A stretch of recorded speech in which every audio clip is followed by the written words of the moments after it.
Muy buenas noches, bienvenidos a la sala de estudio del conocimiento de sí mismo.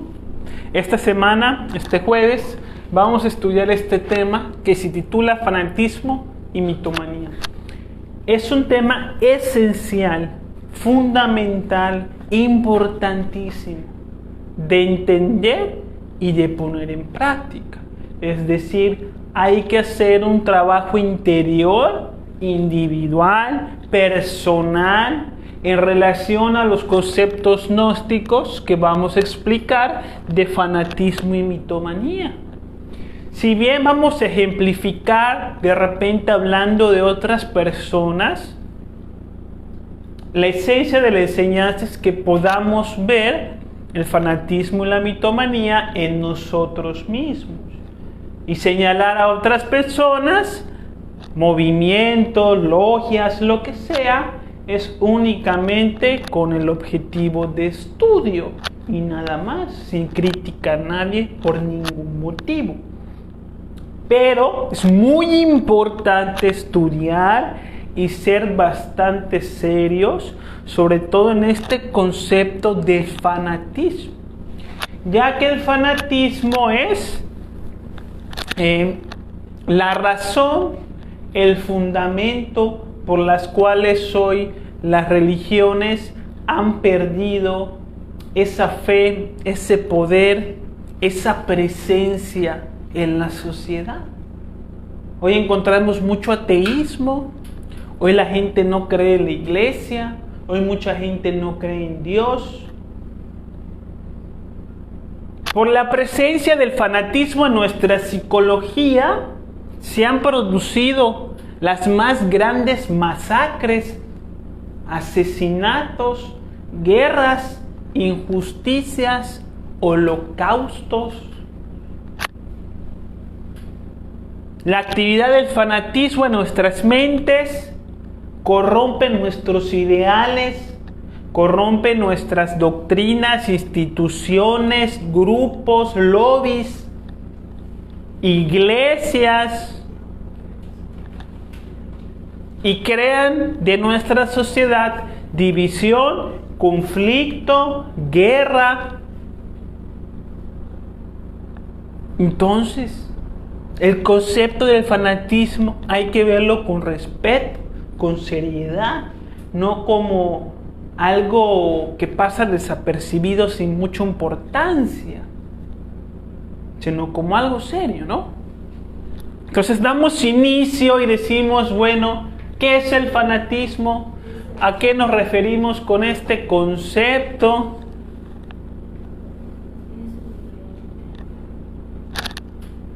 ¿Sí? Decimos entonces que el fanatismo es una condición psicológica que surge cuando nos obsesionamos ciegamente con alguna ideología, con algún credo, con alguna doctrina, con alguna congregación, con alguna institución de cualquier tipo. ¿Sí? Resulta que en la vida nosotros nacemos sin ningún tipo de conocimiento, gusto, preferencia, pasión.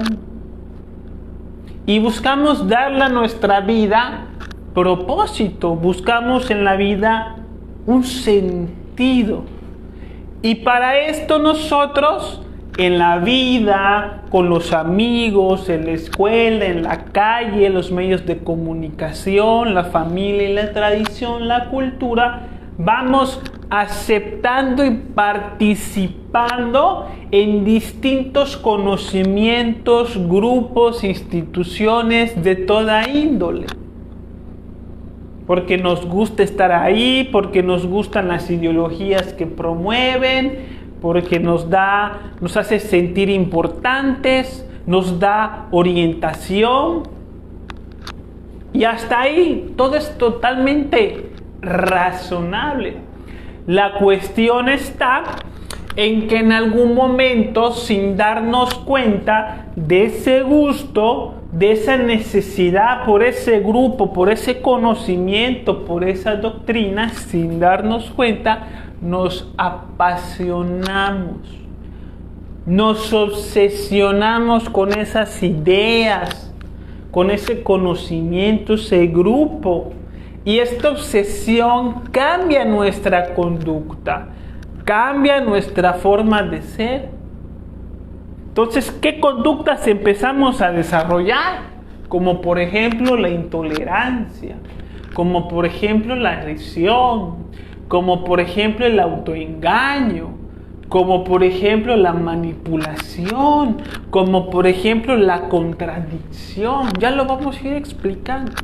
Pero todo esto son síntomas que están presentes en la persona que ha desarrollado fanatismo en relación a una persona, en relación a una doctrina, en relación a un conocimiento, un grupo de personas, algún tipo de lobby, lo que sea. Así como una enfermedad tiene sus síntomas, los síntomas del fanatismo son estos que están aquí presentes. Porque aunque uno no lo crea, el fanatismo es una enfermedad de la mente. Es una enfermedad que produce caos. Es una enfermedad que produce guerras. Y es una enfermedad que produce todo tipo de conflictos. Y que a cualquiera le puede pasar. Ahí donde nosotros encontremos un conocimiento, un grupo de gente en donde encontramos seguridad, en donde encontramos aprecio, respeto, reconocimiento, agrado, gusto, sin que nos demos cuenta, nos podemos volver fanáticos, nos apasionamos y nos obsesionamos. Entonces, cuando escuchamos la palabra fanatismo, lo primero que se nos viene a la mente es la religión. Y si bien el fanatismo está muy presente en las distintas instituciones religiosas, no son exclusivas de ellas. El fanatismo se presenta en la persona que se apasiona con cualquier cosa, que puede ser de índole religioso o que inclusive puede ser de cualquier tipo de otro índole. Vamos a dar unos ejemplos, como por ejemplo en la política. Podemos encontrar a una persona que desarrolla una preferencia política. Es normal. Todos podemos desarrollar preferencias políticas. A mí me gusta más el proyecto que trae este político, el proyecto económico, el proyecto social, el proyecto de seguridad. Se me hace una persona preparada. Yo creo que voy a votar por esa persona. Yo creo que es lo mejor. Normal. Todos desarrollamos preferencias en la vida. Tener una preferencia política es totalmente normal, entendible, es parte de la vida. Y hasta cierto punto es hasta nuestra responsabilidad como ciudadanos elegir al mejor político. Pero una cosa es tener una preferencia por un político, por una figura política, y otra cosa es obsesionarse con ese político. Apasionarse con ese político, con ese partido, con esa ideología de izquierda o de derecha, que ya no nos permite ver la realidad y que ya no nos permite tener conductas educadas, razonables y conscientes respecto a los problemas de la política. Entonces, un fanático obsesionado con la figura de un político como el que está en la pantalla se muestra totalmente intolerante con las personas que desarrollan preferencias políticas diferentes, que apoyan al candidato de oposición y que creen en otra cosa. Los agreden por redes sociales. El fanático se autoengaña. No puede ver la realidad. Su pasión le distorsiona su percepción. Entonces, apoya indudablemente a la figura política con la cual está fanatizada. Resulta que la figura ya tiene 10 años en el poder mayor pobreza, mayor delincuencia, mayor corrupción. Y si uno le presenta datos reales, contundentes a esa persona, oye, mira, no es que odie a tu político, simplemente son datos. O sea, el país está peor, lo que dice no es verdad, lo que hace no funciona. Entonces, ¿qué es lo que hace el fanático? Se excusa. Siempre va a tener una excusa para decir que no es su culpa, que es culpa de Estados Unidos, que es culpa de la oposición, que es culpa de los empresarios cavernícolas, que es culpa de los sexenios pasados, y no aceptan su responsabilidad. Inclusive hasta el mismo fanático le pudiera estar yendo peor. Ya perdió su empleo, ya no tiene ingreso, le está yendo mal en la vida, y todavía así sigue apoyando ese partido, sigue apoyando ese movimiento y se sigue excusando que todo es culpa de los demás, nunca de su candidato. Eso lo encontramos el día de hoy. En Cuba, donde hay gente que todavía apoya el movimiento de Fidel Castro, esa gente ya no tiene comida. Para tener un vaso de leche tienen que hacer 2 horas, 3 horas de fila en la madrugada, porque a las 3 de la madrugada llega una pipa de leche que reparte el gobierno, porque en los supermercados ya no hay, y desde las 3 de la mañana están haciendo fila por 1 litro de leche. Y sin embargo hay gente que lo defiende. Ese es el fanatismo. No solamente está en la política, está por ejemplo en el deporte, en el fútbol. El fútbol, que es un deporte, es decir, está vinculado a 2 conceptos. Al concepto de la salud, porque es un deporte, y al concepto del entretenimiento, porque uno va con la familia, con los amigos, ¿a qué? A divertirse, a pasarla bien, a cantar, a bailar, a comer. Se supone que pues el fútbol es salud y diversión. Pero ¿qué es lo que pasa cuando uno se fanatiza con un equipo en particular? Cambia su conducta, su manera de pensar, de ser, de actuar. Y entonces ve a la persona que tiene la camiseta del equipo contrario como un enemigo. Es su enemigo. Y inclusive hay actos de violencia terribles en las canchas de fútbol, donde inclusive hasta la gente muere, donde la gente se pelea y ni siquiera se conocen. Solo porque uno le va a las Chivas y el otro le va a la América, se agarran a golpes. Si ni siquiera se han hecho nada, ni se conocen. Esa es la irracionalidad del fanático.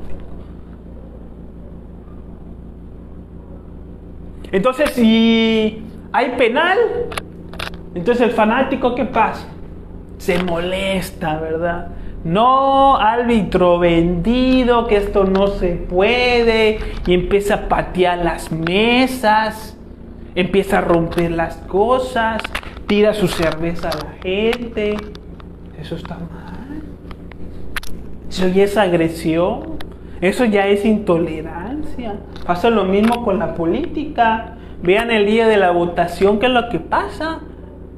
Incendian urnas, se pierden urnas, las gentes afuera se pelean entre ellos, los mismos vecinos, por un partido político. Hay manipulación. Entonces el fanático político siempre está buscando gente que se une a ese partido político, inventando, prometiendo cosas que no le competen, que no están en sus manos. Así es el fanatismo. está presente en todos los movimientos sociales. Ahí donde la gente se pueda agrupar, ahí donde la gente se pueda colectivizar, existe la posibilidad de que se dé el fanatismo y que los ideales de ese movimiento se corrompan. ¿Cuál es el ideal de manera objetiva de la política? Generar una legislación que permita que el país se desarrolle.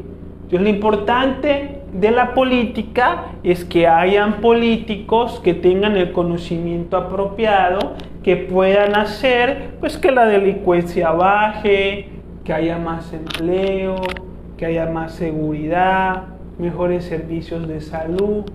Eso es lo importante. Sin importar qué político sea. Si político A es quien puede lograr eso, pues bienvenido político A. Y si no es el A, es el B, pues bienvenido el político B. O sea, lo importante de la política es servir, que el país se desarrolle. Pero cuando hay fanatismo, se pierde esta esencia. Ya no importa que el país se desarrolle, lo que importa es que mi candidato gane. Y si hay que quemar urnas, y si hay que matar gente, y si hay que comprar votos, se hace. Porque lo que importa ya no es una legislación, un plan de trabajo funcional, sino que gane político conocido.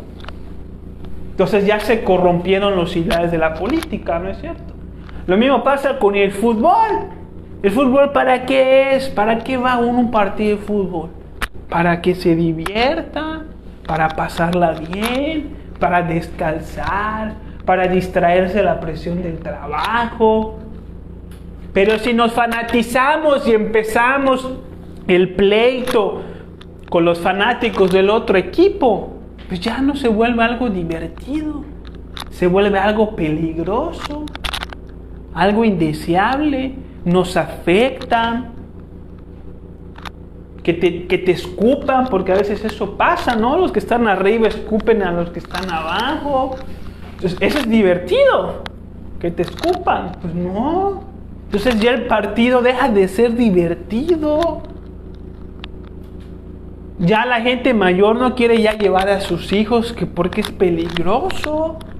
Entonces se pierde el ideal del fútbol por el fanatismo. De cualquier grupo, de cualquier colectivización. Entonces, como hoy en día están existiendo muchos grupos con diferentes fines, nosotros debemos de tener cuidado de no caer en el fanatismo y de no ser parte de estos grupos que a veces buscando un bien terminan generando un mal.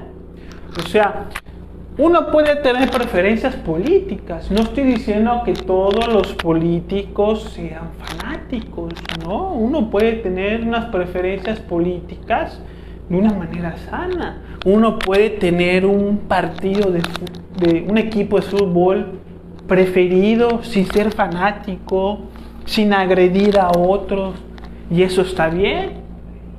¿Sí? Pero en el momento en que nuestro equipo está agrediendo a los fanáticos de otro equipo, pues uno con eso no va a colaborar, ¿verdad?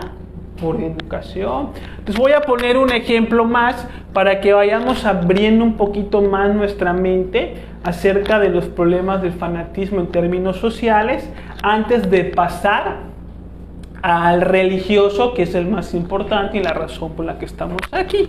Uno más como ejemplo, con todo respeto, lo que a veces pasa con el movimiento feminista. No sé si se han dado cuenta.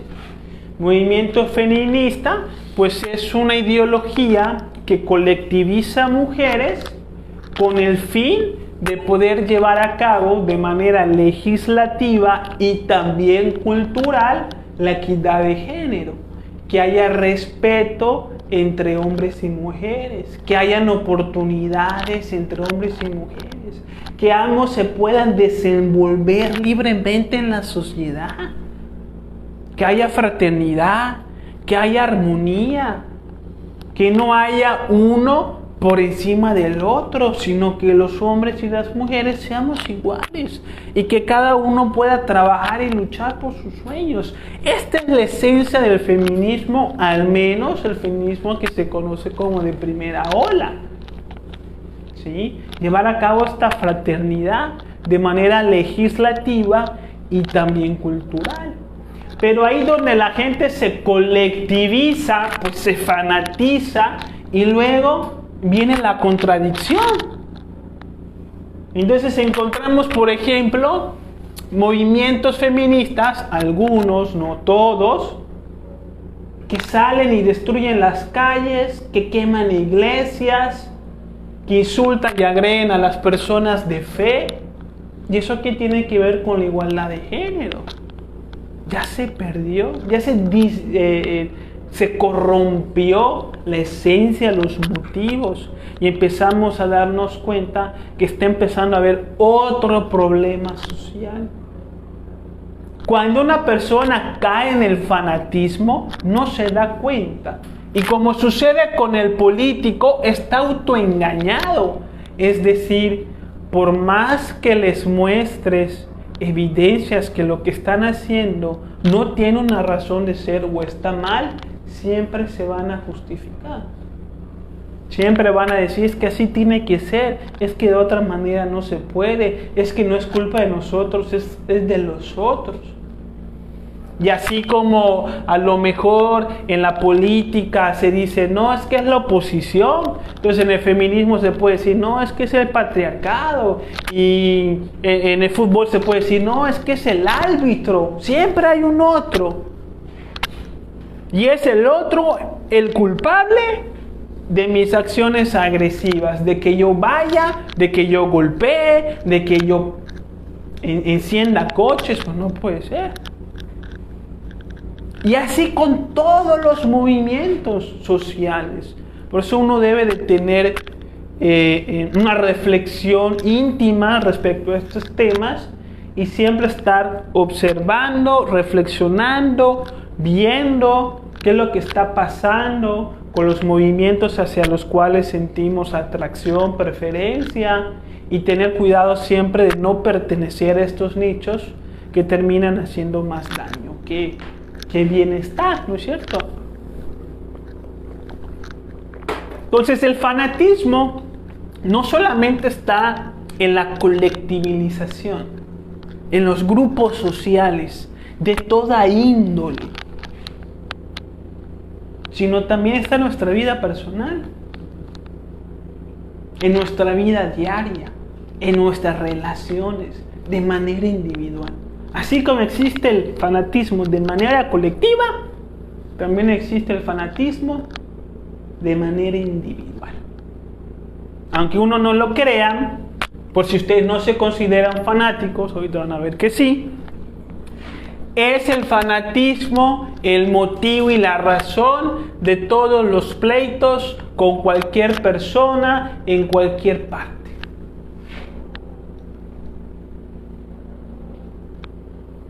¿Por qué?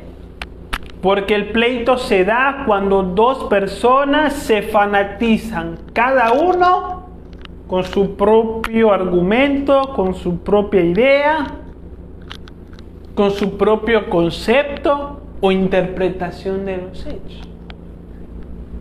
Entonces, el esposo que discute con su esposa por cuestiones, vamos a decir, económicas, ese pleito que hay es producto del fanatismo. Es producto de que la opinión del hombre choca, se contradice con la opinión de la mujer. Pero el hombre está fanatizado con su opinión y la va a defender hasta morir, o hasta el divorcio, mejor dicho. Y la mujer también va a defender su versión de los hechos. Entonces el hombre le dice a la mujer, es que es tu culpa. La mujer reacciona fanáticamente y dice, no, la culpa es tuya. Y no es tuya, y no es tuya. Y así empieza el pleito. Eso es fanatismo. Necedad. Si una persona no es fanática, es flexible a escuchar otros puntos de vista. Entonces, si la mujer le dice al hombre, es tu culpa, y el hombre no es fanático de su posición, entonces el hombre puede decir, a ver, explícame por qué consideras que yo estoy mal. ¿Por qué crees tú que fue mi culpa? Y está dispuesto a escuchar. Y si la mujer no es fanática de su punto de vista, pues también puede escuchar al varón. Cuando el varón le dices que tú estás mal y no te das cuenta. Entonces, si la mujer no es fanática de su condición, puede pensar, pues a lo mejor y tiene razón. A ver, ¿por qué dices tú que yo estoy mal? ¿Y qué se da entonces? Un diálogo, ¿no es cierto?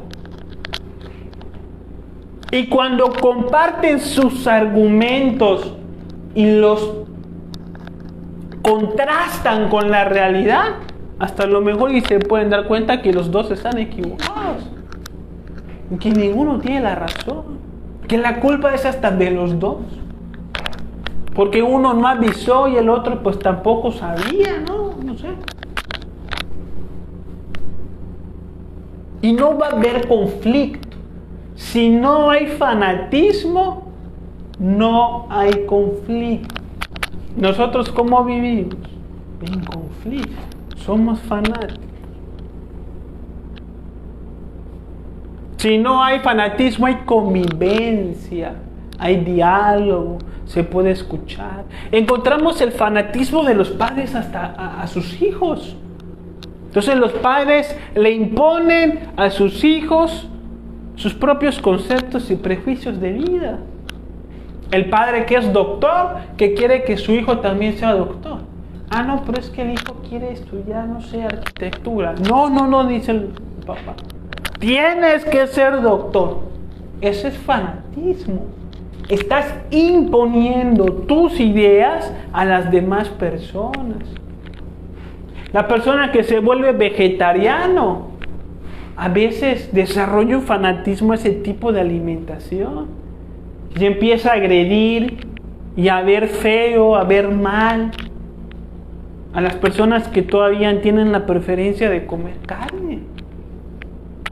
Y los trata como si fueran inferiores. Y así encontramos fanatismo de toda especie. En la música, en la cultura, en la religión. Generando pleito. Imponiendo a nuestros empleados.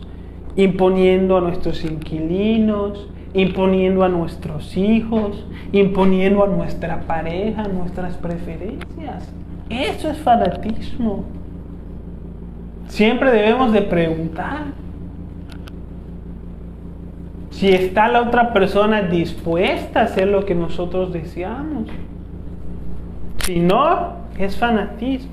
Y pasamos entonces al religioso, al fanatismo religioso,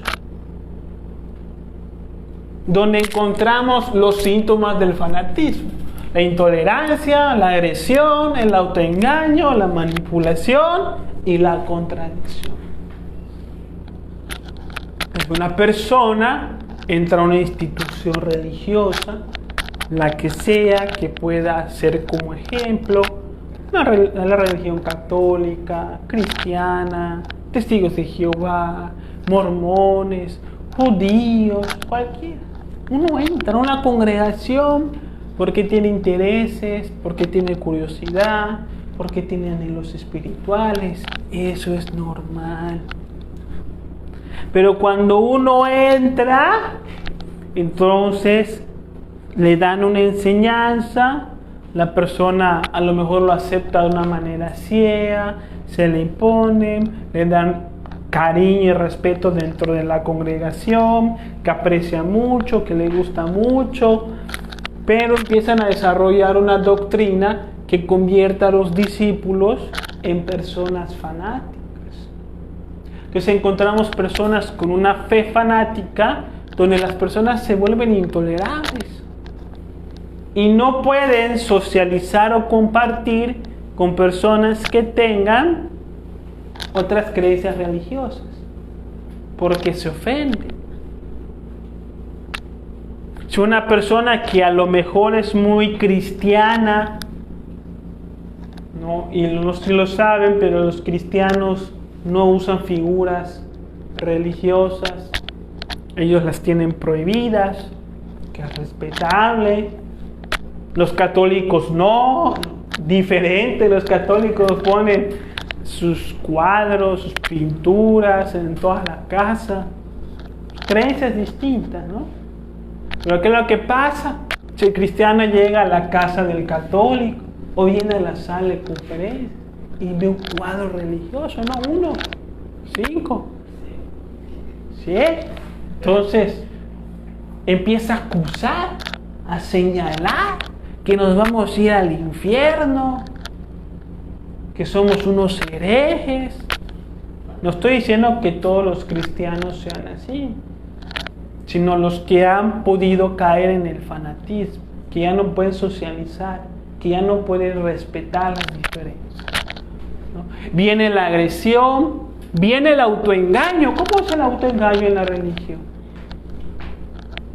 Ellos tienen ellos son la iglesia verdadera y todas las demás son las equivocadas. Ellos tienen la salvación. El cristiano cree que tiene la salvación y que todos los demás están equivocados. El católico cree que tiene la salvación y que todos los demás están equivocados. El judío cree que tiene la salvación y que todos los demás están equivocados. Es el autoengaño. Todos creen lo mismo porque están padeciendo de la misma enfermedad psicológica, el fanatismo. Una persona con cierta conciencia y sinceridad no va a decir que la creencia religiosa de Eric es falsa porque no la conoce. Sí, pues no sé, Eric es budista, yo no sé nada de budismo. Entonces, ¿cómo voy a decir que todo lo que le enseñan es puro chantaje, es pura mentira, no sirve, si no lo conozco, si no sé lo que se enseña ahí? ¿Verdad? No es razonable. Entonces, hablar mal de las cosas que no constan no es razonable, no es consciente, está mal, es fanatismo. Y del autoengaño viene la manipulación. Porque si solamente aquí está la verdad y nosotros somos los únicos y todos los demás están equivocados y solamente aquí está la salvación, entonces me pongo la capa de superhéroe en donde yo tengo que ir a salvar al mundo. Yo tengo que convencer a los demás a que vengan y se bauticen en mi institución. Salvarlos del infierno, salvarlos del engaño. Y cuando empiezo a invitar a la gente, me doy cuenta que están muy pocos interesados. Entonces, ¿qué tengo que hacer? Manipular, chantajear, inventar, amenazar, asustar, meterles miedo para que vengan y se bauticen aquí. Esto es la manipulación. Salir a convencer a los demás, manipularlos, convencerlos, decirles lo que quieren escuchar, así no sea verdad. Y de aquí viene la contradicción. Porque todas las religiones tienen la misma base, el mismo fundamento, que es el desarrollo del amor, de la sabiduría, de la fraternidad, de la paz, del bien común. Pero el fanático tiene pleito con todos. No se lleva con nadie. No se lleva con el vecino porque es ateo. No se lleva con el compañero del trabajo porque es mormón. No se lleva con la suegra porque es budista. Todo el tiempo hablando mal de esa gente. Entonces predica el amor, pero no lo practica. Entonces, ¿qué hay? Una contradicción. Hoy en día tenemos lamentablemente muchas iglesias, muchas instituciones religiosas, no digo todas, que en vez de enseñar la religión, adoctrinan, que es diferente. En el adoctrinamiento hay violencia psicológica, hay chantaje, hay manipulación, hay exageración. Entonces cada iglesia, ¿sí?, mete los mismos conceptos con todos sus prejuicios a sus discípulos y no les enseñan a pensar por sí mismos. No ven que sus discípulos entiendan la importancia de la religión, cómo llevarla a cabo, sino que los adoctrinan. En muchas instituciones religiosas no puedes cuestionar las enseñanzas que se te dicen, porque te humillan, porque te agreden, porque te hacen pasar vergüenzas para que no vuelvas a cuestionar. Muchas veces porque el pastor no tiene la respuesta. ¿Sí? Entonces encontramos hoy en día diferentes tipos de religiones, ¿sí?, que hacen de sus discípulos fanáticos, los adoctrinan, no enseñan a pensar por sí mismos, no respetan la duda, no respetan la disidencia, no respetan las conclusiones de cada quien. Y si no aceptas las cosas a rajatabla, tal y como está escrito, pues vas afuera de la congregación y pierdes esos beneficios de las comiditas, de las salidas, de los amigos, del respeto, del aprecio. Así pasa, cosa con la cual debemos tener mucho cuidado. Entonces, cuando nosotros recibimos esta enseñanza espiritual, tenemos dos caminos: el camino teórico y el camino del práctico. Aquí hay algo bien interesante. Normalmente el fanático siempre está relacionado con la parte teórica. Es decir, que vemos al fanático como aquel que predica pero no aplica, ¿verdad? Pero el fanático también existe en la práctica. Fanático es también la persona que es extremista en la aplicación. No solamente es aquel que predica y no aplica, sino también el que es extremista en la aplicación. Poner un ejemplo: en el Islam, es que en el Corán dice que la mujer, si quiere salir a la calle, tiene que salir completamente tapada, con el velo. ¿Y qué pasa si la mujer sale sin velo? Pues la agarramos a golpes para que aprenda, para que respete la ley, para que se eduque. Se autoengaña uno se cree justo, santo, pero es una aberración eso, ¿no? Pero bueno, esa es una persona que es extremista en la aplicación.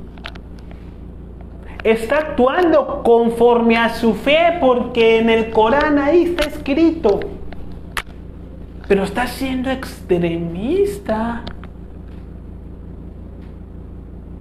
Está aplicando la cosa rajatabla, sin cuestionamiento, sin entendimiento. O sea, si nos hacemos la pregunta, ¿qué daño le hace la mujer al mundo por salir mostrando el cabello? ¿Qué tiene eso de malo? ¿Por qué estaría mal que la mujer salga y muestre el cabello? ¿Qué daño nos hace? Entonces, ¿por qué lo vamos a prohibir? O sea, no hay ese cuestionamiento.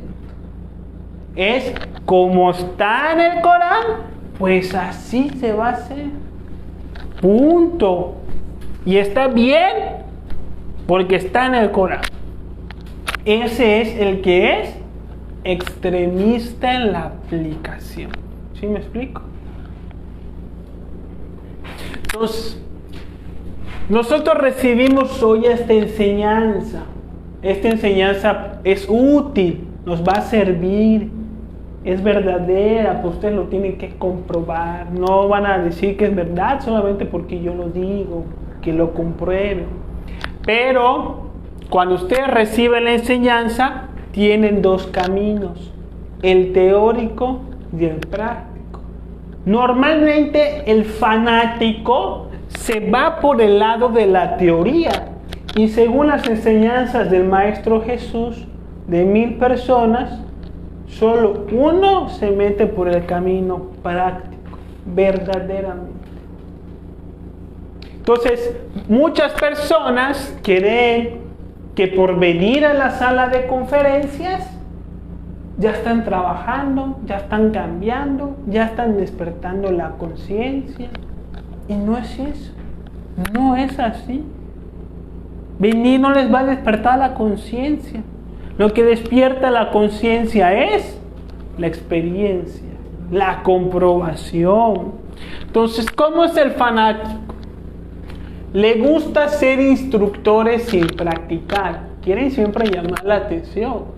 Les gusta hablar en nombre de alguien más. En la filosofía se le conoce falacia de autoridad. Así se le conoce. Entonces, esto es verdad porque lo dijo el Buda, porque lo dijo Jesús, porque está escrito en la Biblia. Eso es falacia de autoridad. Porque la verdad no depende de quién dice o deja de decir algo. La verdad es verdad cuando describe correctamente un hecho. Cuando se contrasta con la realidad y armoniza. Entonces, cuando algo describe correctamente un hecho, ese algo es verdad. Diga quien la diga. Así a lo mejor lo pudo haber dicho Jesús, o así a lo mejor fue el vecino quien lo dijo. Entonces, no apliquemos la falacia de autoridad, porque la verdad no es verdad porque alguien la dijo, sino porque describe un hecho tal y como es. No piensan por sí mismos. Hay quienes se aprenden la Biblia de memoria y siempre la citan para justificar sus conductas y actitudes. Siempre repiten lo mismo. Se la viven criticando a sus compañeros. Se la viven criticando otros conocimientos. Yo me he encontrado hermanos que la verdad, cristianos, católicos, que cuando los veo y platico con ellos, se la pasan de verdad hablando mal de otras religiones. En vez que hablen del amor, de la paz, de Dios, no, están criticando otros templos, otras creencias, pura maldad llevan dentro de sí. Les gusta debatir, son muy intelectuales, Yo he tenido malas experiencias con los evangélicos que a veces andan en la calle con la Biblia en la mano. No digo que todos sean así, pero yo me he encontrado con algunos que te empiezan a decir maldiciones y no les prestas atención. Quieren debatir. A ver, ¿por qué estás haciendo eso? A ver, ¿en qué parte de la Biblia? Tú lees la Biblia. A ver, ¿qué dice aquí? Y te quieren confrontar. No respetan tu libre albedrío. Son oportunistas. Creen que por memorizar una enseñanza están a salvo. Aquí hay algo muy interesante respecto al fanatismo. Creer que por pertenecer a una institución ya está salvo de todo mal es fanatismo. No es verdad. Lo que nos hace libre del mal es la verdad, es la sabiduría. La gente entra a la institución, va a misa y cuando salen agreden, critican, hacen sufrir y sufren las consecuencias de sus acciones. No nos libramos de todo mal. No estamos salvos por haber sido bautizados o por ir a misa en ninguna religión ni por venir aquí. No funciona así la vida. Y muchas personas tienen esta creencia, que como ya se bautizaron, ya están salvos. Ya no tienen que hacer un trabajo espiritual, porque ya aceptaron a Jesús en su corazón. Engañan a su esposa, sí, pero ya aceptaron a Jesús en su corazón, ya están salvos. ¿Cómo va a ser, por Dios? Y mucha gente están así, muchos cristianos lamentablemente tienen esa idea de que porque ya se bautizaron, ya están salvos. Y eso sirve como una justificación para su ego. Se duerme en la conciencia en eso. Son metemiedos. Les gusta hablar del apocalipsis. No, es el fin del mundo.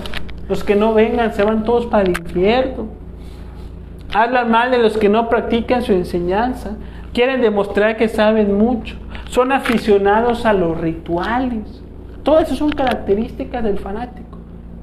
Y nosotros tenemos que ser cuidadosos con nuestra psicología respecto a esta enseñanza. Porque les voy a decir una cosa. A pesar de que en esta enseñanza está este tema y está por algo y se le explica a la gente, siempre hay alumnos, inclusive instructores, que caen en el fanatismo y que se vuelven intolerantes, abusivos, groseros. Así como lo existen en otras religiones, también aquí hay gente fanática, agresiva, que hace de la enseñanza un mal uso. Entonces aquí también es cuna de fanáticos. Y el que se convierte fanático se va para el abismo. Y no queremos que nos pase esto, ¿verdad? Entonces tenemos que estar autoobservándonos y siempre estar haciendo este trabajo de respetar el libre albedrío de los demás. ¿Sí? Y vamos a hablar rápidamente de otro concepto, que es la mitomanía. Que es la obsesión, el delirio de grandeza, la obsesión por mentir. La mitomanía o el mitómano es la persona que se proclama maestro y guía espiritual con el propósito de convertirse en la figura central de una comunidad que le sigue y le idolatra. Encontramos el fanatismo en nuestra sociedad de diferentes formas, como el hombre mitómano que miente para tener muchas mujeres y dice que es un gran empresario y que su papá es un gran político y que viaja por el mundo y anda en un coche, un Audi último modelo, ¿no? Y las mujeres se le acercan y sale con muchas mujeres. Y en estos tiempos de las redes sociales luego sale a la luz que es un mentiroso, que no tiene negocios, que ese dinero, que ese coche que tienes prestado, que le debe dinero a medio mundo. y que todo lo que dice es mentira y es para tener muchas mujeres. Pues así como encontramos este mitómano, pues encontramos los mitómanos en el campo espiritual. Personas con las cuales debemos de tener mucho cuidado. Y es cosa seria. A veces parece absurdo hasta que nos sucede. Porque cuando nos sucede, lamentablemente muchas personas caen en esto. ¿Sí? Entonces, hoy encontramos, por ejemplo, diferentes personas en diferentes partes del mundo. Estoy poniendo 2 ejemplos que dicen ser la reencarnación del Maestro Jesús. Y existen otros, no solamente ellos. Estos son los mitómanos, los que se hacen pasar por profetas reencarnados, enviados divinos.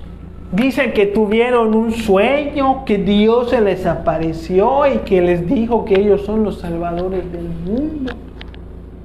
Normalmente el mitómano siempre busca una apariencia que llame la atención.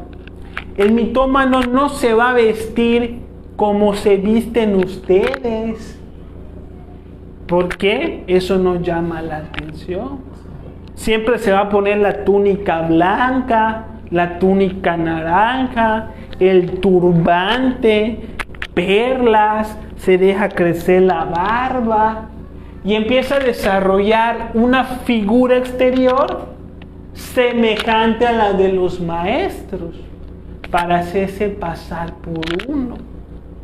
Tienen un montón de anécdotas, son bien inteligentes, tienen el poder del convencimiento.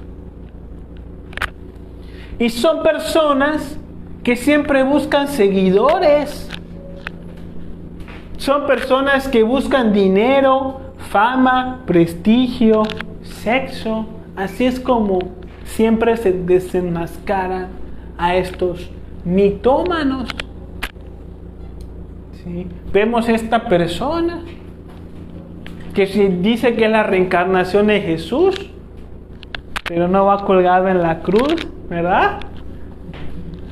Ahí sentadito con mujeres que lo llevan y lo pasean. Pues eso Jesús no lo hizo. A conveniencia, ¿no cree? Así son los mitómanos. Y tienen sus fanáticos, tienen sus seguidores. Véanlo, y son reales. Uno piensa que esto es absurdo. Uno dice, bueno, pues es que a veces hay gente, pues no sé, muy noble, muy inocente, que cae en estas cosas, pero pues yo nunca lo haría. Pero no lo saben, porque en la realidad las cosas son muy diferentes. Estos 2 tipos ustedes no los conocen.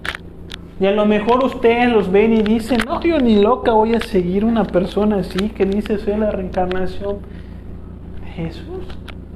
Pero les voy a mostrar ahorita otros que sí conocen y que a lo mejor sí han seguido, con todo respeto.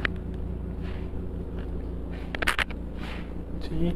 Aquí tenemos a este de la secta Nix, Kei Ranir, que ya está en prisión, cadena perpetua, por abuso de mujeres, trata de personas, dentro de la secta que él tenía, secta religiosa y de autoconocimiento. Poco popular, se hizo popular cuando se hizo el escándalo. Pero ¿qué tal este? Osho. Fíjese que Osho es un maestro muy aceptado en nuestra cultura espiritual. Tiene libros bestseller. Tiene grandes aficionados por todo el mundo. Y era un mitómano. Y la gente no se da cuenta. Hasta el día de hoy lo siguen y lo idolatran. Entonces no es tan obvio. Entonces no es tan fácil darse cuenta. Ya salió a la luz todo lo que había en el ashram de Osho. Habían urgidas, habían drogas, habían tráfico de armas. De todo había en ese ashram de Osho. ¿Cómo vamos a decir que es un iluminado?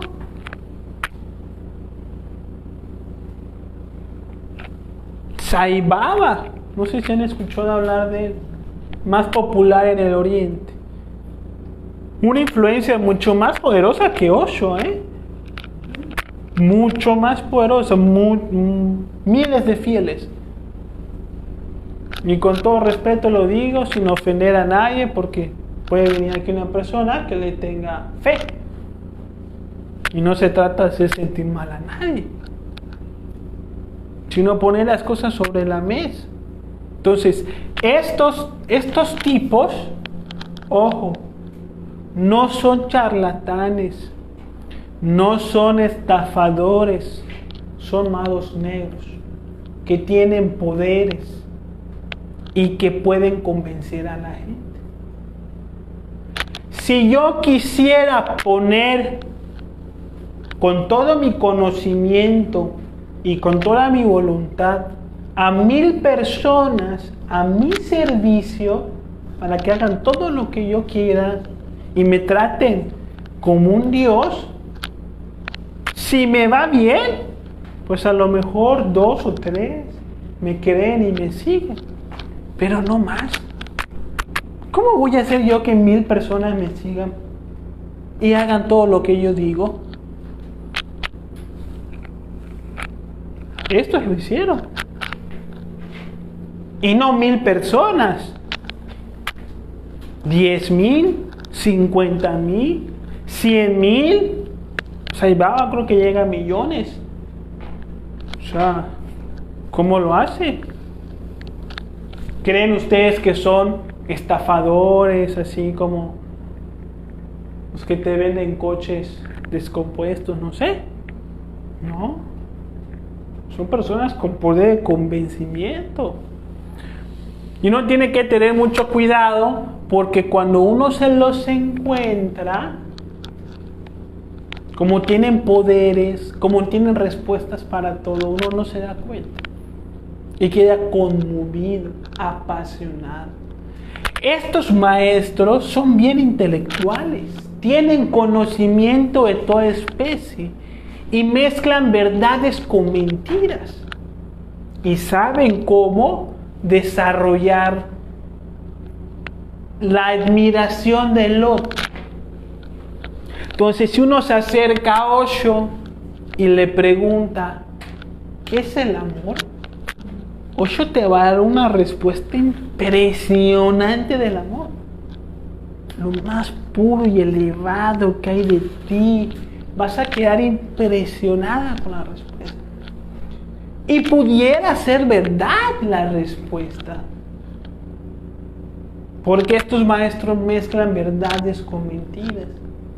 Pudiera ser verdad, pero eso no lo hace un verdadero maestro, porque son conceptos que se aprenden, se memorizan y se dicen intelectualmente. Un ejemplo rapidito. Es como que yo me aprenda la receta de cocina, la receta de un pastel. Yo no cocino ni sé cocinar, pero me aprendo la receta de un pastel que lleva huevo, que lleva leche, las porciones, los procesos, la cocción, los tips de la persona que da la receta para que quede rico el pastel. Me lo aprendo de memoria. No sé cocinar y nunca he hecho un pastel, pero ya me aprendí de memoria cómo hacerlo. Entonces ustedes quieren hacer un pastel y no saben cómo. Y yo les digo, yo sé, yo les enseño. Mira, agarra usted 2 huevos, medio litro de leche, póngalo a hervir, bátalo, métalo ahí al horno, 25 minutos. Cuando esté caliente le vas a poner un poquito de bicarbonato de sodio con limón. Vas a ver qué rico te va a quedar. Y vas a hacer esto y no hagas esto otro. Es que van a pensar ustedes de mí. Este es un experto en pasteles. Este estudió repostería. Pero no, yo nunca he hecho pasteles. Yo lo que hice fue aprenderme la receta de memoria. Y lo que estoy haciendo es únicamente compartir la receta. Así pasa con estos mitómanos. Se aprenden el concepto de amor de Jesús, del Buda, porque se leen toda la Biblia, todo el Corán, todo el Bhagavad Gita, el Mahabharata, todos los textos del Oriente, los antiguos Vedas, todo eso se leen y se lo saben de memoria. Entonces cuando les preguntan, saben qué contestar y te dan una definición asombrosa y uno se impresiona y se empieza a desarrollar el fanatismo y a su mismo tiempo la mitomanía, el delirio de grandeza en la persona. ¿Cómo nos damos cuenta que son mitómanos? No por lo que dicen, sino por cómo viven, decía Jesús. Por sus frutos los conoceréis. Cuando uno ve que esta gente ni se bañan, literal, porque los bañan a ellos, no es que sean sucios, sino que tienen hasta gente para que los bañen. Les lavan la ropa, los bañan, los cocinan, los pasean, les ponen una mansión para que duerman sin pagar un peso. Cuando quieren mujeres, ahí están las mujeres disponibles para sexo. Pues así, ¿quién no va a estar feliz y tranquilito para dar una conferencia?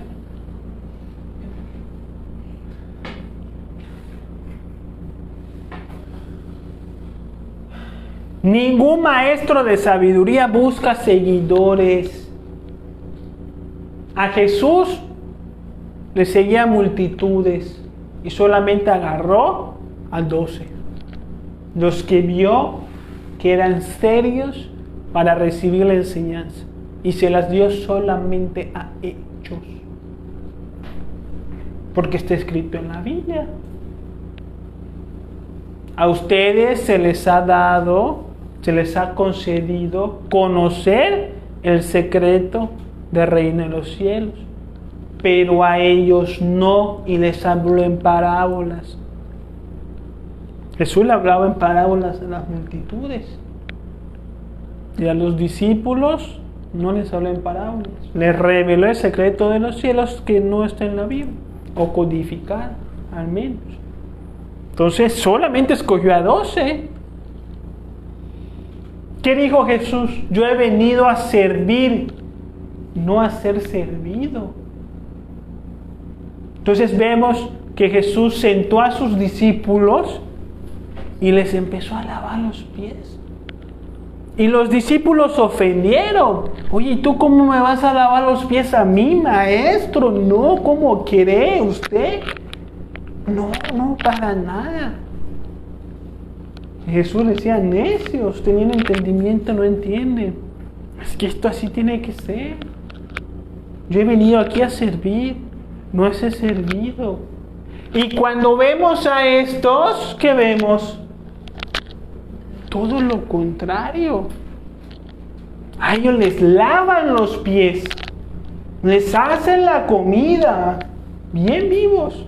Eso no es de sabiduría. Permitir que la gente se amontone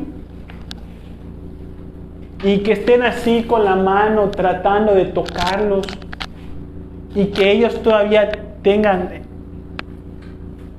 esa parte de ser cínicos, de todavía hacerles así y tocarles para que se sientan diferentes. Si somos serios, no puede ser. Y lo digo con todo respeto, porque al menos Sai Baba, la verdad, tiene millones de seguidores.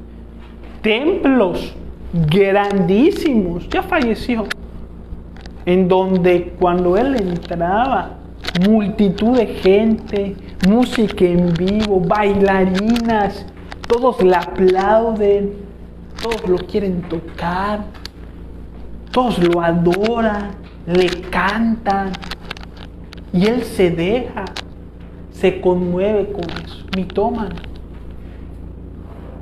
Hubo un gran maestro, no digo una persona cristificada, pero sí un gran maestro, a mí me consta, es una opinión personal, que es Jiddu Krishnamurti, que de verdad tenía conciencia despierta, tenía contacto con maestros de otros planos, una misión muy importante aquí que hay una enseñanza, lo pueden buscar si gustan, ¿sí? Jiddu Krishnamurti, y cuando él daba sus conferencias, una silla así de madera, se sentaba.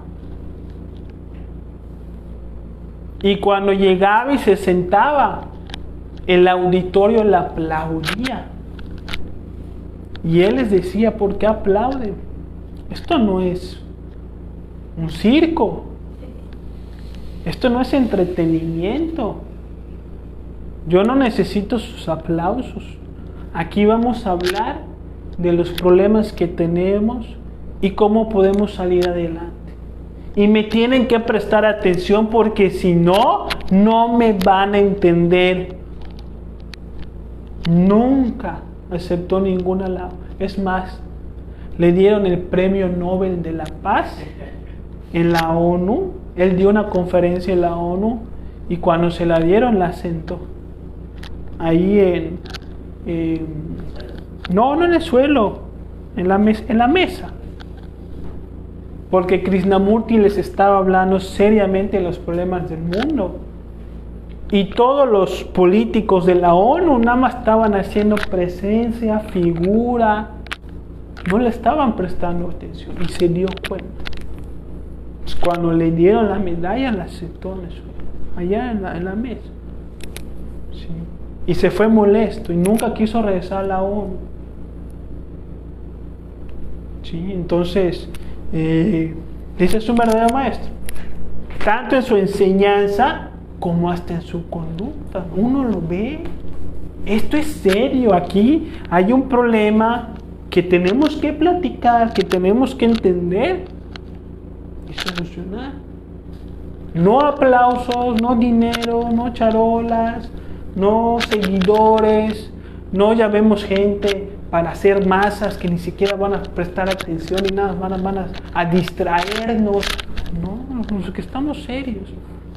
¿Sí? Entonces el fanatismo está presente desde que somos niños. Los vemos en los jóvenes. Entonces ahorita con la presencia de esta chica que llegó, ¿cómo se llama? Taylor Swift. ¿Cómo se ponen los jóvenes? Se quieren morir si no van al concierto. Si se tienen que escapar, se escapan de clase, de la casa. Si tienen que vender su ropa, la venden. Todo con tal de ir al concierto. Si no alcanzan boletos, lloran, se deprimen. Ahí está el fanatismo, la idolatría. Ya lo tenemos. Y puede despertar en relación a este conocimiento.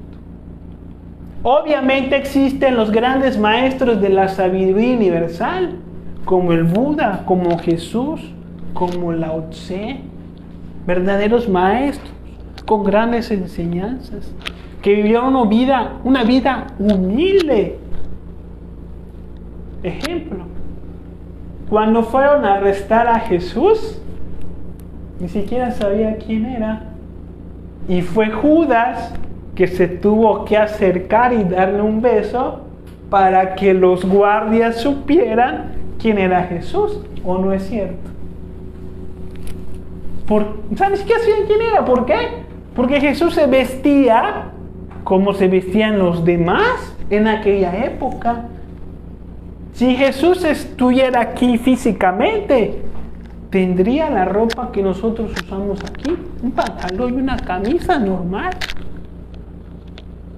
Pero ahí está, usted quiere seguir utilizando la vestimenta de hace 2000 años. es pura personalidad. Entonces estos maestros sí, por supuesto que existieron, que tienen unas enseñanzas y los respetamos y difundimos aquí su mensaje como podemos. Pero hay que tener cuidado con el fanatismo. No crean que porque a veces la gente, su ciclo de conferencias, termina el ciclo y creen que porque ya vieron todas las conferencias ya estuvo, ya saben de esta enseñanza, ya vinieron, ya lo aprendieron, ya necesitan otra. No es cierto. El hecho que vean este curso no significa que ya lo hayan entendido, que ya lo estén practicando. El hecho de que yo tenga 10 años en esta enseñanza no me hace mejor que ustedes. Eso es fanatismo. Creer que mientras más tiempo, mejor soy. No es cierto. Uno no se hace maestro con el tiempo. Bien se dice, la práctica hace al maestro. La maestría es con la práctica. Si uno no practica, no va a ser maestro aunque tenga 20 años de estudio. Entonces póngase a practicar. Si no practican lo que aquí les enseñamos, están por el camino del fanático. Venir aquí no sirve de nada si no reflexionan, leen las lecciones y practican lo que aquí enseñamos. Todos los días, con todas sus fuerzas. Porque esta es una enseñanza seria. ¿Qué dudas quedan?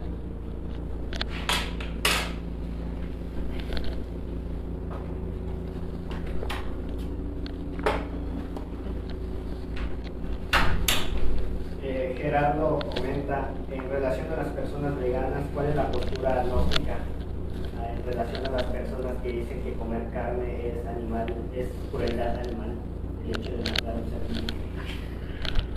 Bueno, dentro de la enseñanza gnóstica, en cuestión de la alimentación, lo que se busca es un equilibrio. ¿Sí? En la enseñanza gnóstica se ve como algo no necesariamente bueno o malo, sino como necesario tener alguna porción de carne dentro de la dieta de una persona. Que si bien es cierto que hay una industria que, digamos, que procesa la carne de manera muy violenta y sanguinaria, pues es algo en la que uno siempre va a tener la intención de que mejore, ¿verdad? No estamos en contra del maltrato animal, pero es recomendable que haya una porción de carne en la alimentación de una persona. Una porción. No es estar comiendo todo el tiempo por gula, por antojo y por costumbre. Solamente lo necesario para que uno se sienta bien. Ahora, si uno quiere ser vegetariano, si uno quiere ser vegano, está en todo su derecho de serlo. Y siempre y cuando no le haga daño a su cuerpo, pues está bien. Yo conozco personas que se han vuelto veganas y que les ha ido mejor con su salud, más fuerza, más energía. Pues que siga con su dieta, ¿no? Pues si le está haciendo bien, adelante. Pero si uno adopta la dieta y luego le da anemia, le da déficit de alguna vitamina, le da alergia o algo así, lo que nosotros vamos a recomendar, por supuesto, es el consumo de carne, ¿no? O sea, primero está nuestro cuerpo físico, nuestro templo, cuidarlo, respetarlo y respetar a los animales, por supuesto, en la mejor manera posible, ¿no? Se decía que en aquellos tiempos los elementales de los animales llevaban a los animales al sacrificio, porque era un servicio que el animal prestaba al hombre y le iba a ayudar a la evolución. Entonces se veía en esa manera la carne animal como necesaria para el alimento y era parte de un ritual. Entonces se llevaba a la vaca a la comunidad y se le hacía un ritual, se le daba un agradecimiento porque la vaca va a dar la vida por la comunidad, ¿sí? Y se decía que la misma, el mismo elemental de esa vaca llevaba a la vaca al matadero, ¿sí? Y se hacía el sacrificio y se comía la carne de una manera respetuosa, tal vez de una manera sangrienta, ¿verdad? Pero necesaria hasta cierto punto. Entonces esa es la postura y está obviamente en la conclusión de cada quien. Nosotros no nos metemos mucho con la alimentación porque cada cuerpo es diferente y lo que le hace bien a uno puede no hacerle bien a otro. Y nosotros no vamos a recomendar una dieta para todos, porque si a alguien le hace mal es karma para nosotros porque nosotros le dimos la dieta. Entonces no, cada quien es responsable de su cuerpo y cada quien debe de saber qué debe de comer. Un detalle nada más. Yo sé compañeros que en el astral les han dicho que dejen de comer carne. Y lo han hecho, porque pues en el astral les dicen que dejen de comer. Pero también hay algunos que dejan de comer y que luego en el astral les dicen que vuelvan a comer, que fue mi caso, por ejemplo. Yo fui vegetariano como 2 años más o menos y me mostraron en el astral que tenía que comer carne. Estaba teniendo yo unas deficiencias que comiendo carne se me quitaron. Pero hay otros compañeros que le dijeron que dejen de comer, dejaron de comer, les está yendo bien. Entonces, no caigamos en fanatismo, o sea, cada quien lo haga como lo considere.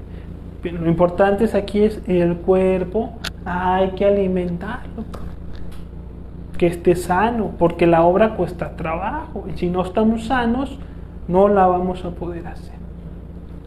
Listo. Es todo. Bueno, pues le pasamos la lección en PDF, en los comentarios y en el WhatsApp para los que son de Mérida, ¿sí? Y nos vemos el próximo martes. Vamos a hacer una meditación para las personas que quieran venir.